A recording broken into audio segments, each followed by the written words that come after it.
let's talk about this room, because this room is, we talked about wide receivers not knowing. I have no freaking idea what's going to happen in this room. I think this room might be the most wide open room on the whole team, and that's the tight end room. Who are you looking at here to step up? I mean, it's Spencer Shannon feels like the right name to say. He's got a ton of potential. He's a big guy. He's got, I think, more Gunnar Helm in him, more inline blocking than he does like Ja'Tavion Sanders, pass catcher kind of situation. Like those are kind of the two. And I that's not to be a slight at Gunnar Helm's pass catching ability, obviously, but like when you think about the two prototypes of tight ends in this offense, I think he skews more Gunnar Helm than he just does Ja'Tavion Sanders. And so I think he's a guy who can come in, be a big body, be a consistent. But again, Jordan Washington is a guy that a lot of people have a lot of really great things to say about him. Again, there's an ability for Jeff Banks to cement himself as like the GOAT developer if he can do something with Jordan Washington, right? Because we saw Ja'Tavion Sanders come in and he needed a whole year to get ready. Then he came in and turned himself into an NFL draft pick, right? Gunnar Helm came in, was an under-recruited kid, turned into an NFL draft pick, right? If he can turn either of these guys, Spencer Shannon or Jordan Washington, there's a lot of raw material for Jordan Washington. Jeff Banks can really do a lot for his legacy at Texas if he can turn one of these guys into a stud. No, 100%. Yeah, I agree. I think Spencer Shannon, obviously more of a blocker than he is a pass catcher. I honestly think they're probably going to tell him what they told Gunnar Helm a year ago, which is, hey, get in a little bit better shape, give us some more agility, and you'll play, because I think he'll be able to come in and block. I mean, the guy's 6'7", 250. Yeah, he's huge. You're going to be able to block at least half decently being that big. Honestly, just slide your feet and get in the way. That will work at that position. Yep.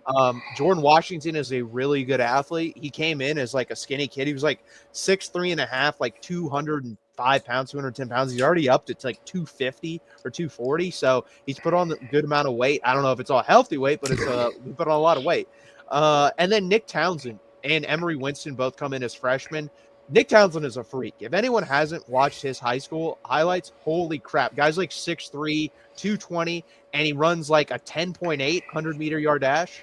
He's a freak athlete. So yeah, I think he's got a chance to actually play here. Like if he can block half decently, just give effort, I think they'll put him in the game just because of how good he is at catching the ball and getting away from people. Yeah, and there's, again, that's one of those, like, just get in the way of somebody, slow somebody down. Be on the back, maybe on the back side of a play. Don't put them on the front side of a play if you're running zone, right? But on the back side of a play, be able to just get in somebody's way, reach a linebacker once or twice, and hopefully you spring something. There is a lot. This is, I think, of all of the groups on the offense, like the widest delta between like floor and ceiling, right? This could be a really not great group for Texas next year, especially coming off of what we've seen for the last couple of seasons. But if one or two of these hands hit, right, if one or two of these bets pay off, this could be a really like found money situation for Texas where the tight end continues to be an asset. So this is going to be a very wide delta, and Jeff Banks is going to have to earn his paycheck. No, 100%. Yeah, you've gone from a guy in Ja'Tavion Sanders who was like a 5-star guy, all-world type guy, and now he was a 4th-round draft pick. Then you go to Gunnar Helm, kind of under-recruited, but then we saw the flashes, and then he's probably going to be like a 2nd or 3rd-round draft pick at worst. Yeah.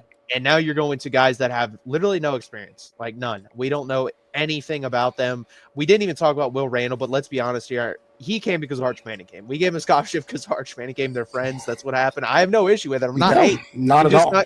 He's just not going to get much playing time, if any, for this team. But I don't know what's going to happen here. In my opinion, right now, just looking at it, I think you're going to have 2 like C tight ends. That's what I see. I don't see like anyone getting 600, 700 yards receiving. I see 2 guys getting like 250 yards receiving, or 2 guys getting 200 yards receiving each. I don't see a high-end NFL prospect right now as it sits. And there's so many mouths to feed in the wide receiver room. I think that's okay. Right? I think, again, be a good blocker, be a plus blocker, and be a safety valve when Arch needs one, and you're doing fine.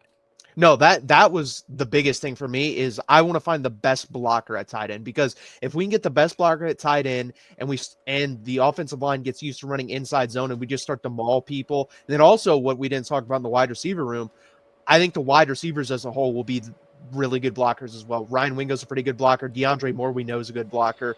If someone else can step up at that third wide receiver spot and be a good blocker, this team could be really good at blocking for the run. And I think that's what we're going to need on this football team. Play action will open it up for Arch. You can hit down the field. So whoever can block the best out of this group, and my guess would probably be Spencer Shannon, and then it would go Jordan Washington and Nick Townsend would be my top three. That's how I'd rank it.